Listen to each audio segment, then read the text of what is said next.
Greetings, spring comrades, friends, and all our esteemed Red October guests and participants. I'm pleased to be invited to speak today about worker power and solidarity as it happened in the creation of the League of Revolutionary Black Workers. The backdrop and details of this story are far from happy, but it's all found in this excellent book called Detroit, I Do Mind Dying. Definitely historical, but still relevant. My knowledgeable spring comrade, Peter, will relate more details soon of how the lessons from the League of Revolutionary Black Workers are a useful legacy to today's workers. First, it's important to understand the dire situation of these car factory workers when it became clear they must either fight militantly against cruel working conditions or die routinely in dangerous workplaces. From that fact comes the lyrics of a blues song which became the title of this book, documenting it all. Detroit, I Do Mind Dying. It's of interest for socialists today to figure out where these black workers found not only the courage, but the strategies and tactics to try and address extremely harsh realities of that period in time. An historical battle for black liberation was happening at the same time for basic human rights on many fronts, for example, education and voting rights. Opportunities for black workers to organize were violently denied, with full state force against them repeatedly, so they had to take a stance of militant organizing. They had a lofty vision to also try and center equity in union ranks, which was a seemingly impossible task given Jim Crow laws, which meant barriers to equal rights at every turn. Yet growing their ranks, plus communicating with workers in other cities, also became part of their vision, besides trying to improve working conditions on their own workplace. Just like all unions, their end goal was worker power at the site of production, but unlike other union members, they had to be revolutionary in order to try to do this. Detroit became one of the key destinations of the Great Migration after the Second World War, not only for African Americans, but thousands ended up migrating from largely southern agricultural areas to areas in the industrial cities of the Northeast, Midwest, and West Coast. Just over 4% of Detroit's population was black in 1920, but by 1960, that statistic had swelled to a third of Detroit's population. The transition to Detroit becoming a more black city was called rocky, and that's quite the understatement. Quoting the facts of the times from a different excellent book by Keeanga Yamada Taylor, who wrote Black Lives Matter to Black Liberation, the exodus of people from the South to northern cities resulted in continued violence directed at blacks. In page 33, she writes, in Chicago and Detroit in particular, thousands of white people joined up in mobs to terrorize any African Americans who attempted to move into white areas. In both North and South, police joined in these attacks, or police passively stood aside while white people stoned the houses, set fires, destroyed cars, smashed windows, and threatened to kill any black people who got in their way. They did so in the belief that black people were a major threat to their American nation. So rocky it was, and black people were only allowed the lowest pay if they were hired. Auto plants hired workers along racial lines, giving black people only the dirtiest and the most dangerous positions. Auto manufacturers openly stoked racial division by hiring black workers only as scabs, which means adding to the redlining and segregating housing practices of Detroit. Black workers were historically hired to be used as strike breakers against the overwhelmingly white workforces whenever the white workers went on strike. This institutional racism, structured by capital, the government, and the real estate industry, fueled a deep hatred and active bigotry from the white population. This was particularly true among established second-generation Polish communities, and maybe perhaps a bit less true among Appalachian white workers who had arrived in large numbers at the same time from the South. Anyway, the bosses, pitting their diverse workers against each other, fired up many instances of mass racist violence, culminating in the June 1943 riot in which white workers attacked the black community during 2 full days of rioting. The black community tried to fight back, but they had their neighbors, as well as the police, as well as their fellow white workers, all attacking them with impunity. Trying to dislodge this degree of racist anti-solidarity would require a more powerful defense and a movement that really needed to emphasize class consciousness and prioritize collective action against capital and the state that keeps these capital gains from the workers. By the late 1960s, the various national problems that plagued Black Americans were prominent in Detroit. The police department harassed the Black community on a regular basis. The automobile industry was changing to automation, causing a wave of layoffs that hit Black workers much harder than white workers. Black workers worked in the hardest jobs, were the last hired, were shut out by the skilled trades, and were not integrated into the union in a significant way. The United Auto Workers Union were cruelly indifferent to these facts. This is why a revolutionary union movement was needed. The first one was Dodge Revolutionary Union Movement, aka DRUM. In the 1970s, an average of 400,000 public sector workers joined unions each year. The early 1970s also saw a strike wave unparalleled since 1946. In 1970 alone, 1 in 6 of the nation's unionized workers went on strike, including 150,000 postal workers illegally walking off the job. This is the context in which we find Detroit, I Do Mind Dying, a classic book that looks at the way a group of Marxist Black workers used their journalism and shop floor organization to fight against racism and, in the process, unite the multiracial auto workers of Detroit and beyond into common fights for better working conditions for all workers. DRUM's newsletter was a huge organizing tool in and of itself, in that workers themselves began to write for the publication and distribute it in the plant. Through recruiting reporters and through distribution of the publication, these workers developed a network of communication throughout the automotive plants, and later on throughout other plants across Detroit and over to other industrialized cities. The revolutionary union movements used meetings, rallies, and newsletters to build up a hard core of supporters and a much larger number of sympathizers. This allowed them to lead walkouts against speed-ups and excessive heat in the plant, and to transform the terrain of worker activism in the city and beyond. Believe it or not, a police raid on an after-hours party simply trying to celebrate 2 Black Vietnam veterans for their service sparked the Great Detroit Rebellion of July 1967. This was definitely not the first riot in Detroit's history, but it was different because it was between Blacks and state power rather than Blacks versus whites, or whites versus Blacks, like the 1943 riots.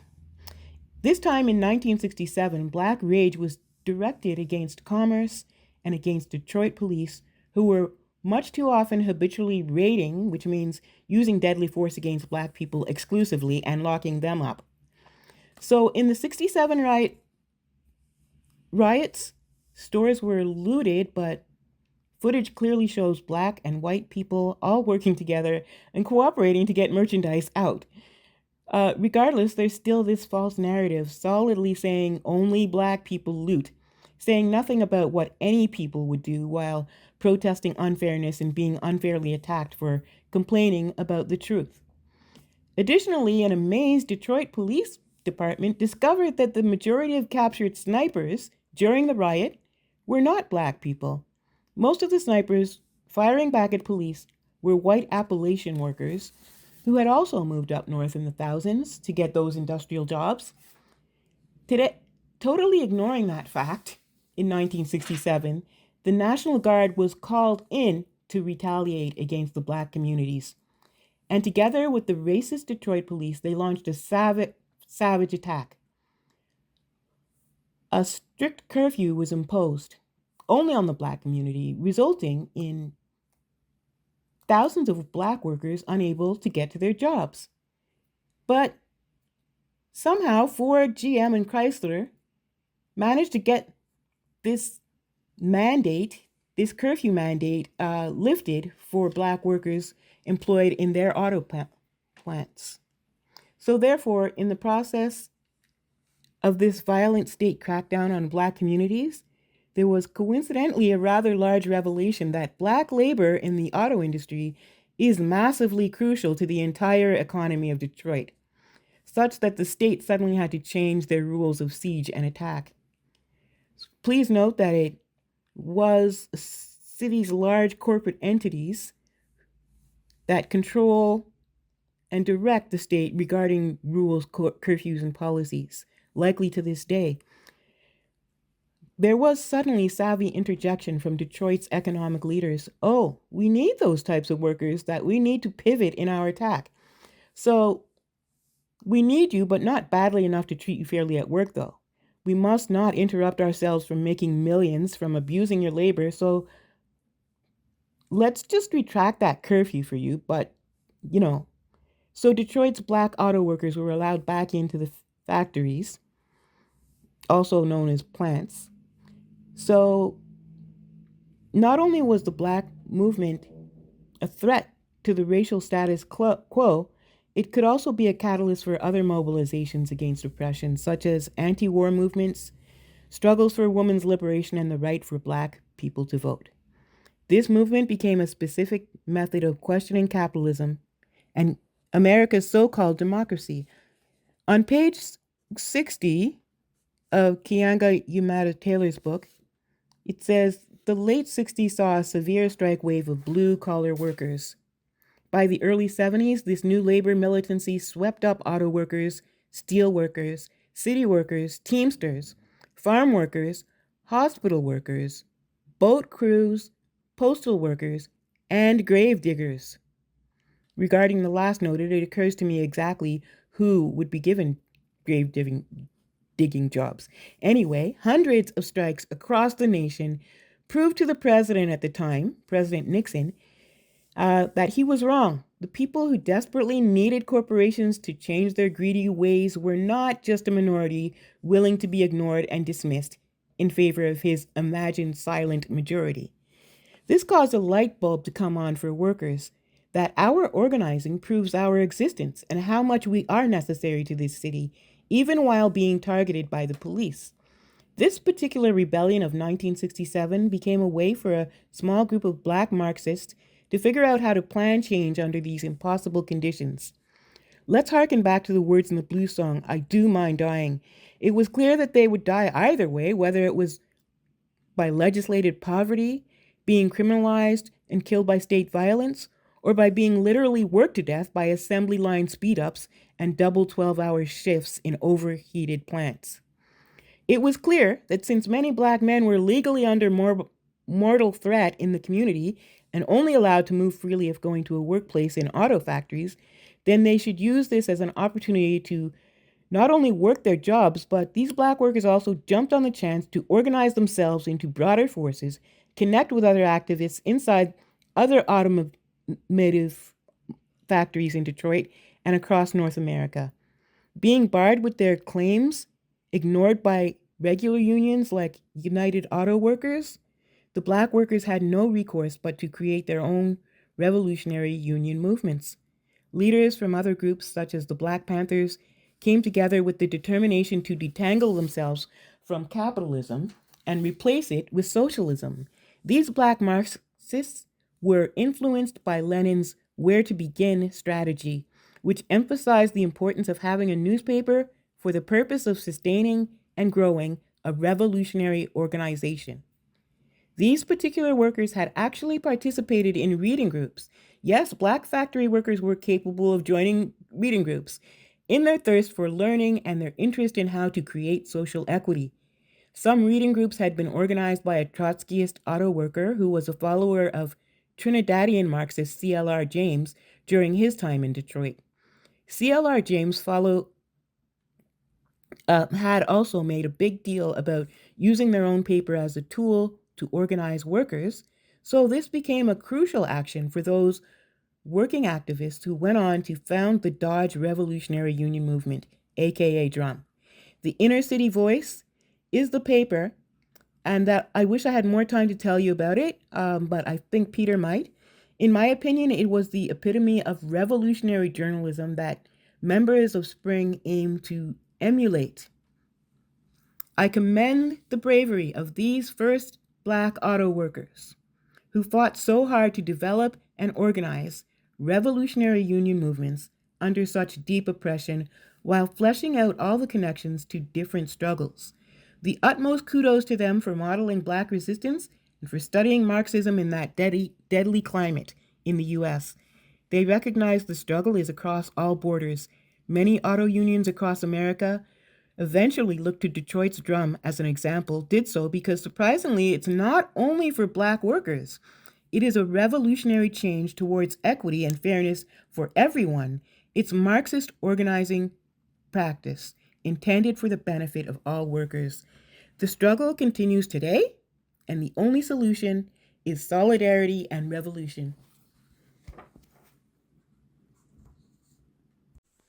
Thanks, Loretta. So why did a small socialist group in Canada decide to cover the League in one of the talks at our conference? There's a few reasons why we think this time period, and particularly the League, are so important to be studied and for their memory to be kept alive. For one, the League and the revolutionary union movements that gave birth to it are really underreported and largely unknown in the history of the civil rights period. Number two, through their actions, they helped renew a history of labor militancy and Black radicalism that had been violently suppressed during the height of the McCarthy era and before. That's the period in which the U.S. state conducted witch hunts to drive communists and leftists out of public space. And finally, they represented, in theory and practice, some of the best of Marxism's answer to how do we unite the working class and stop racism. So this part's important because even among socialists and labor historians, groups like DRUM can sometimes get hived off from other socialists or working class politics because it's considered Black politics. But the RUMs were rank-and-file movements that started because the union leadership was not responding to the needs of its members. DRUM took on things like speed-ups and overheating that the union wouldn't. The United Workers that weren't Black, They united workers that weren't Black behind their cause too, and inspired them to start rank-and-file groups as well. The Black Marxists, John Watson, Mike Hamlin, Luke Tripp, and General Baker, that were at the center of the Inner City Voice newspaper, found a receptive audience for their agitation and were central to a wildcat strike in July 1968. Then, 4,000 workers downed tools at the Chrysler assembly plant against speed-ups that were causing injuries, while the UAW told workers to file grievances that just simply piled up unresolved. They ended up stopping the production of 3,000 cars, and with no workers fired in retaliation, the wildcat was counted as a victory. Recognizing that the post-war economic boom was centered in Detroit, the activists at the core of DRUM based their strategy on the fact that a disruption in Detroit could ripple throughout the world economy.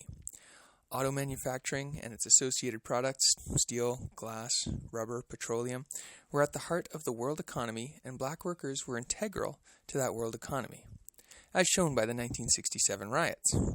People called Detroit America's Petrograd, a reference to the city at the heart of the 1917 Russian Revolution. Contrasting their method with the strategy of the Black Panthers, known for organizing what were called Brothers on the Block, in a 1969 interview, John Watson detailed the perspective that would inform DRUM, the League of Revolutionary Black Workers, and the many organizations that sprung up around the country. He said, "We feel that the best way to organize Black people into a powerful unit is to organize them in factories in which they're working. We feel that Black workers especially have the power to completely close down the American economic system. In order to implement that power, we have to become organized. In one factory, you have 10,000 people who are faced with the same brutal conditions under the same system from the same bastards every day, 8 hours a day, 10 hours a day, 6 or 7 days a week. When you go into the community, the interests of the people, let's say in a particular neighborhood, more than likely are going to be much more greatly dispersed than the interests of the workers are. That is, people have different landlords. They're exploited by a number of different shopkeepers. They're faced with a number of different kinds of problems throughout the community. And they don't respond the same sort of homogenous mass as 10,000 people in a factory do. Therefore, Just in terms of expediency, there are greater possibilities in the organization of the plant. The authors of Detroit, I Do Mind Dying underline this difference in a passage from the book about the drum film Finally Got the News. The people who are politically in motion are people who work on the line every day, people who drive their own cars, people who own homes, people who have families, people who may even own the proverbial color television set. These same people are very obviously and very enthusiastically supporting an anti-capitalist revolutionary organization. Workers viewing such footage can identify with the kind of people participating and with the kind of action being taken. They can see that being a radical does not require becoming an incredible gunslinging hero who defies the police with every breath. An election is one of the lowest levels of mass action, and in this they're talking about footage about a union election in the film, but it's mass action nonetheless. And it's not elite action, just as the strike and the boycott are mass actions in which people serve themselves rather than relying upon a group of elite warriors. It was this Marxist truism that the liberation of the working class will be the act of the working class itself that birthed the drum movement. The confidence shown by the Wildcats spurred the group to launch a new organization, Dodge Revolutionary Union Movement. Dan Georgiakis and Marvin Sirkin wrote in Detroit, I Do Mind Dying, Drum wanted workers to have all the pie and produce goods for social needs. It concentrated its organizing efforts on black workers, but it was conscious of the long-term necessity of organizing all workers. Its immediate program was a combination of demands for the elimination of racial discrimination and demands for workers' control, which would be beneficial to all workers regardless of race, sex, or age. Inspired by the strike, other revolutionary union movements, or RUMs, sprung up around Detroit and beyond. John Watson described the phenomenon. With the development of drum and the success which we had in terms of organizing and mobilizing the workers at the Hamtramck assembly plant, many other black workers throughout the city began to come to us and ask for aid in organizing some sort of group in their plants. As a result, shortly after the formation of drum, the Eldon Avenue Revolutionary Union Movement, Eldrum, was born at Eldon Avenue, the Eldon Avenue gear and axle plant of the Chrysler Corporation. Also, the Ford Revolutionary Union Movement, FRUM, was formed at the Ford Rouge complex, and now we have 2 plants organized within that complex. Since that time, the organizational activities have been expanding. We've moved into hospital industries with the HOW-RUM, New Rum for the newspapers in Detroit, an UP-RUM, which stands for United Parcel Revolutionary Movement for black Teamsters who work at United Parcel. There's J-RUM, which is Jefferson Assembly Revolutionary Union Movement. And there's the development of a CRUM, which is Chevrolet Revolutionary Union Movement. Plants as far away as Mahwah, New Jersey, Fremont, California, and Birmingham, Alabama formed drum-inspired organizations. Each RUM had its own newsletter. Cleo Stivers, a hospital worker activist from the Health Revolutionary Union Movement in New York, had moved to Detroit and worked in the Dodge truck plant in Warren, Michigan. He described some of the actions in the plants. There were heat walkouts, several a year. In the summer inside the plant, it would get up to 120 degrees, and our position was that once the temperature was over 120 degrees, that is not a place for human beings to be working in. Management would not shut down the plant. They would expect us to continue to work. But even workers who didn't agree with us did not want to be working in a 120-degree auto plant. It wasn't that difficult.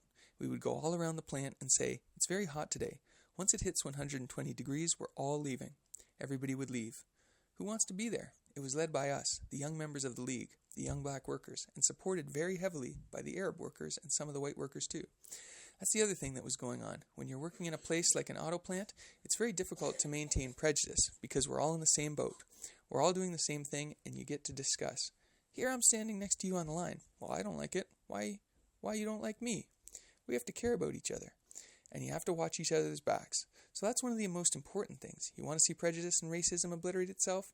Give a group of people a job to do where they have to share their responsibility in the labor. I think that's one of the great things I learned inside the auto plant. Stivers' reflections underline the Marxism central to the RUM movement's founders. Capitalism and racism are woven together. One can't exist without the other, and so the struggle against each one depends on a struggle against both together.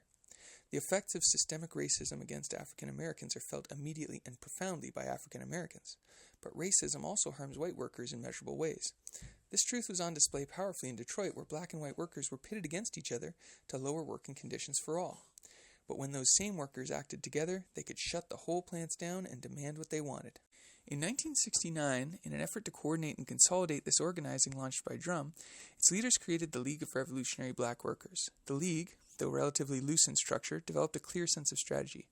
In doing so, they faced repression from the Detroit Police Department, who had the most police officers per capita of all U.S. cities, who defended the auto corporations and targeted black activism wherever it arose. Inner City Voice was never produced by the same printer due to police intimidation, and for a period of time it was published in Chicago and shipped back to Detroit. When Inner City Voice was forced to fold, the League took over the student paper at Wayne University and declared on its masthead that one class-conscious worker is worth 100 students. The South End not only took up the cause of black workers in the auto plants and elsewhere, but it was also a vehicle for international solidarity, combining reporting on the conditions of workers in the U.S. with struggles for national liberation around the world. The focus on the Palestinian struggle helped them to organize Arab workers, who were a substantial minority of the workers in the Detroit area plants, and the other group subjected to the worst, most dangerous jobs. The League inspired more and more rank-and-file movements to take shape and challenge the business-as-usual approach of the UAW. It bore fruit in terms of breaking down racial barriers between workers, too. A wildcat strike at the Chrysler Sterling stamping plant, led mainly by white workers, these workers called on the League of Revolutionary Black Workers to come out and help them with their organizing. At the Hamtramck assembly plant, white workers started an organization to struggle against the company and against the union in regards to their own interests, and to support the development of organizations like the League of Revolutionary Black Workers. Eventually, white workers across the city who believed in the rank-and-file anti-racist strategy of the League formed themselves into the Motor City Labor League. The League also inspired the Black Student United Front and other community organizations that carried out actions in support of the League. They would help do leafleting and picketing support and help run League print shops and other League facilities. Speed-ups at the Eldon Avenue Gear and Axle plant gave rise to 3 separate rank-and-file opposition groups: a militant trade union group, a radical group called Wildcat Newsletter, and LRUM, the local unit of the League of Revolutionary Black Workers. The 3 groups, separately and in various combinations, produced a steady barrage of information for the workers and succeeded in closing down the plant in several successful strikes. Like the Black Power movement it was a part of, the League's wave ultimately crested and broke. Like other workers and poor people's movements throughout history, Drum and the League faced problems of how to relate to moments of great upsurge of the masses, and how to sustain organization, education, and militancy throughout the periods in between. What was the role of organized cadre, and how could it relate to struggle and sustain and grow the struggle in the workplace? Unfortunately, ideological differences divided the movement. The question of whether the League should put its efforts into a Detroit mayoral campaign, for example, was a point of contention. The collection and use of funds became a matter of dispute. Enormous and violent external pressures combined with internal conflict splintered the League. The Drum case was different than many other movements of the 60s and 70s, as the group benefited from the history of Marxist thought and organization in the city, and thus had a group of cadre, a Marxist term that means someone familiar with both theory and practice who can use their politics and experience to size up a situation and act accordingly. They benefited from having that group of cadre to organize co-workers and sympathizers to grow the struggle. However, they faced the difficult challenge of growing their cadre, finding the right balance between theory and practice. In the League experience, there became a split between those focused on the ideas and those focused on the workplaces. Drum and the League were some of the most politically thoughtful and advanced organizations in the history of the United States, yet still succumbed to these challenges. This underscores the incredible importance for those hoping to emulate the success of the League and go further to root itself as a learning organization. That means being in constant contact with workers' movements, trying to lead where possible, and learning and generalizing from their interaction with the masses. The history of Drum is essential to revisit and keep alive. Its lessons and teachings remain essential for those struggling for racial justice and socialism. The hopeful pursuit of black freedom and the liberation of all the oppressed is summed up by the following statement produced by the Black Workers' Congress. Right now, the struggle of black and brown peoples against national oppression and discrimination is spearheading the revolutionary movement in the U.S. Gradually, the struggle through many twists and turns, will merge with the revolutionary movement of the working class as a whole, of which it is also an important component part, and like a mighty torrent will sweep capitalism and imperialism from the face of the earth. Some on the left criticize identity politics as a barrier to left organizing, sometimes counterposing race-specific demands against class-wide demands. If our project is to build a multiracial working-class movement, the experience of the League of Revolutionary Black Workers gives us a small glimpse of how the independent fight for racial justice can ignite wider class anger and organize workers across races to demand better.